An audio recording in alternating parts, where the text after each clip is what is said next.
Hello toi, j'espère que tu vas bien et j'espère que tu es prêt ou prête pour cette nouvelle vidéo qui, je l'espère, va être courte et synthétique parce que je me suis rendu compte que mes vidéos avaient tendance un petit peu à déborder et partir dans tous les sens parfois. Donc aujourd'hui on va aller straight to the point et je vais essayer de te faire une vidéo courte et efficace. Donc c'est parti pour te partager mes 3 conseils design pour que tu arrêtes de passer pour un amateur ou une amatrice. Let's go!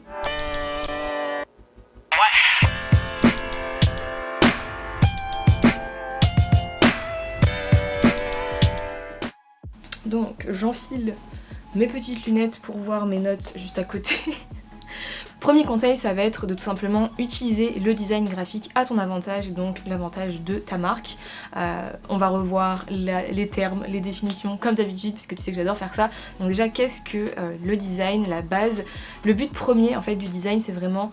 d'inventer, d'améliorer ou de faciliter l'usage ou le processus d'un élément ayant à interagir avec un produit ou un service, qu'il soit matériel ou virtuel. Donc un des rôles du design, c'est de répondre à des besoins, de résoudre des problèmes, de proposer des solutions nouvelles ou tout simplement d'explorer des possibilités pour améliorer la qualité de vie des êtres humains. Donc tu pourras par exemple penser au design d'objets, au design de mode, au design d'espace, au design de site web, design de marque. Voilà, hello, comme moi, ce que je fais, ou le design graphique qui en fait un peu partie. Donc le graphisme, si tu ne le sais pas aussi, pourquoi pas, revoyons encore d'autres définitions. C'est le fait, l'art peut-être de manipuler les formes de couleurs, de typographie, d'éléments pour correspondre au message que tu veux transmettre. Donc la première question qu'il faut que tu te poses, c'est quel est le message que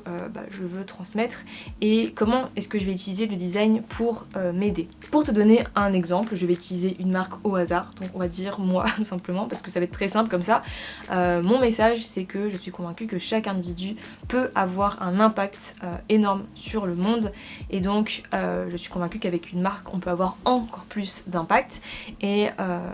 mon message aussi caché derrière, c'est qu'on peut rêver en grand, qu'on peut oser dire qu'on veut changer le monde tout simplement. Donc ce que j'ai essayé de développer avec mon univers, c'est tout simplement un univers qui va être graphiquement assez fort, qui va être assez contrasté, qui va ressortir quand même, avec des typos qui sont parfois assez bold, assez grasses, qui sont imposantes, parce que j'aime pas les petites typos toutes fines, toutes légères, très très délicates. J'ai aussi une personnalité, je pense, qui ressort à travers cette identité visuelle, cet univers. C'est des choses que j'aime et qui me correspondent, je pense, qui retransmettent bien ma personnalité. Et inconsciemment, j'ai sûrement mis des influences un petit peu Japon, ce genre de choses, des choses qui datent de mon adolescence. D'ailleurs, ce contraste aussi rose mint, le contraste, la dualité en général, c'est quelque chose que j'aime beaucoup. Quand j'étais étudiante en mode, par exemple, j'adorais mélanger tout ce qui était univers rock, cuir, dark, gothique avec des choses au contraire très mignonnes, pastel, cute, kawaii, etc. Donc bref, là je suis en train de m'éparpiller. Mais le conseil que je pourrais te donner par exemple, c'est d'essayer d'analyser les marques autour de toi. Si tu regardes l'univers du luxe, il y a des codes, on peut repérer très facilement des éléments qui ressortent comme souvent justement elles pour le coup les marques de luxe elles vont utiliser des typos qui vont être plutôt sérifs, assez léchés, on va utiliser du doré, du noir, du blanc, du beige, du gris, des couleurs un peu neutres. Et on va mettre des images très léchées, des mannequins, une mise en page assez épurée pour faire respirer tout ça, parce que le luxe c'est il y a un côté minimaliste, c'est le détail, quelque chose qu'on peut pas facilement se procurer, c'est le rêve, bref, plein de choses. Donc inspire-toi peut-être des marques qui te parlent et essaye de voir quel est le message de chaque marque et comment il arrive à le retranscrire graphiquement. Conseil numéro 2 qui peut être un peu lié, c'est tout simplement de donner de l'intention à tes visuels, parce que je pense que ça va être intéressant de se focus sur les visuels que tu crées pour tes posts Instagram, tes flyers, ta bannière Facebook, tes e-books, bref, peu importe, tous les visuels que tu vas utiliser. Et pourquoi je te parle d'intention, petite définition de l'intention, n'est-ce pas? L'intention, c'est tout simplement une action de la volonté par laquelle un individu ou un groupe d'individus fixe le but d'une activité ou encore la motivation qui conduit à intervenir. Donc pour moi, l'intention, ça va être de vraiment juste pas créer un visuel en disant c'est joli, je veux que ça soit joli, je veux que ça soit créatif, ou que ça soit juste, c'est un rendu professionnel. Je pense qu'il faut aller creuser plus loin et peut-être se dire l'intention que je veux, est-ce que ça peut pas être de marquer les esprits, de faire en sorte que ça soit très lisible, très simple, directement compréhensible, est-ce que je veux créer un décalage, montrer que je suis une marque décalée, créer du contraste, comme je t'ai dit, moi je cherche un petit peu la dualité, le contraste, est-ce que je veux une émotion qui va être plutôt douce, plutôt forte, plutôt stressante, plutôt d'accumulation, de libération au contraire, bref, il faut vraiment se dire j'ai l'intention de créer par exemple un flyer qui va être comme ceci, comme cela. J'ai envie de surprendre mon audience avec mon post Instagram du jour par exemple. J'ai envie de plonger les gens dans mon univers, mon ambiance qui va être comme ci, comme ça. Il faut vraiment placer une intention derrière. Par exemple, moi je vais souvent privilégier la lisibilité,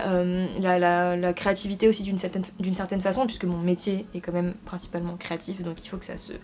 se ressente. Mais tu peux aussi t'inspirer de petites marques, de plus grandes marques, de marques personnelles ou non. Et tu peux aussi évidemment t'inspirer pour mettre de l'intention d'artistes, de directeurs artistiques, de publicités que tu as vues à la télé,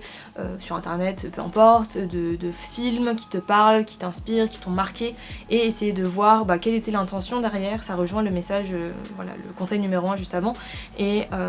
voilà, essayer de se dire comment est-ce que je vais traduire cette intention, encore une fois, à travers mon design, et vraiment, une fois que tu as posé une intention claire, pas commencer à partir dans 50 intentions. Parfois on se dit, ouais, moi je veux que mon post il soit à la fois créatif, à la fois professionnel, à la fois lisible, à la fois qu'on comprenne ma marque, qu'elle fait ça, mes offres, etc. Non, essaye de fixer peut-être une ou deux intentions vraiment très claires et vraiment te dire ok, mon visuel, s'il coche pas ces cases là, et il est pas bien, et te mettre peut-être une to-do list, une checklist de il faut que ça coche toutes ces cases là. Troisième et dernier conseil, ça va être de penser comme un enfant qui découvre, qui est jeune et qui est naïf. Parce que souvent on a tendance à complexifier les choses ou à se dire que c'est évident, que les gens vont comprendre, que, enfin pour nous en tout cas ça nous paraît évident. Moi quand je te parle parfois de logo, identité visuelle, de brand board, etc., dans ma tête je me dis c'est évident que les gens connaissent, et pas forcément. Donc il faut que tu dises qu'il y a des gens qui n'ont pas forcément l'instinct de faire une action, par exemple de cliquer sur un bouton sur ton site internet, de comprendre aussi sur Instagram qu'il faut faire swiper, qu'il faut faire défiler les carousels, que la caption c'est la bio, enfin bref, il y a plein de choses comme ça qu'il faut que tu prennes en compte quand tu crées ton contenu, quand tu communiques, quand tu développes ta marque, et toujours penser à l'accessibilité et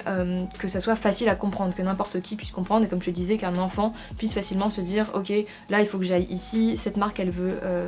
avec ces mots, j'arrive à comprendre qu'elle veut transmettre ça, son objectif c'est ça, sa clientèle cible c'est ça, et assure-toi vraiment que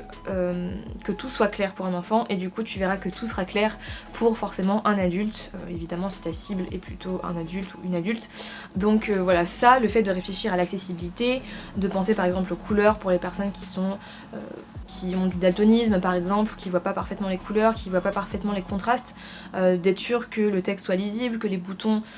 ressortent, qu'on comprenne de pas mettre du texte clair sur une couleur claire ou du texte sur une photo avec plein d'éléments, on n'arrivera pas à lire, de faire en sorte qu'il y ait un petit bouton par exemple sur ton site internet pour pouvoir remonter tout en haut de la page. C'est bête mais ça peut jouer, et vraiment tous ces détails là ça va renvoyer une image professionnelle et surtout empathique, puisque tu vas prévoir toutes les possibilités et tu vas t'assurer que la personne puisse bien comprendre, puisse se plonger vraiment dans ton univers. Donc voilà, pense à tous ces détails et projette-toi comme si tu étais un enfant qui découvre pour la première fois internet ou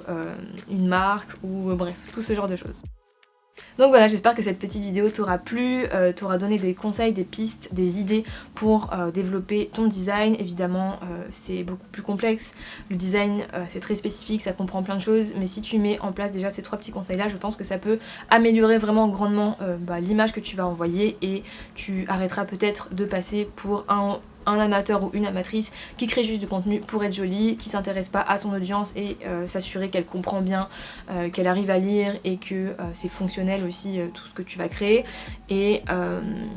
Et voilà, transmettre un message qui sera facilement compréhensible et utiliser le design pour transmettre ce message. Donc si ça t'a plu et si t'as des idées, si ça t'a donné envie de créer des choses ou si tu veux nous partager d'autres conseils, ou peu importe, je t'invite à mettre tes commentaires sous cette vidéo. Il y aura aussi des liens qui redirigent vers mon compte Instagram. Si tu n'es pas encore abonné, abonne-toi. Mon site internet avec toutes mes offres si tu veux travailler avec moi, si tu veux travailler justement une marque à impact positif, si tu veux changer le monde, si tu veux voilà, devenir peut-être le prochain ou la prochaine Apple, Bill Gates, j'en sais rien, et tout simplement passer à un autre niveau que ce que tu bidouilles dans ton coin depuis quelques semaines, mois, voire peut-être années, et vraiment avoir une image professionnelle et te sentir plus légitime, d'avoir plus confiance en toi, bref, de tout déchirer. Donc voilà, je te retrouve sur mes différentes plateformes, et sur ce, je te dis à très vite dans une prochaine vidéo. N'oublie pas que chaque individu peut vraiment avoir un énorme impact sur le monde, donc rêve en grand. Salut!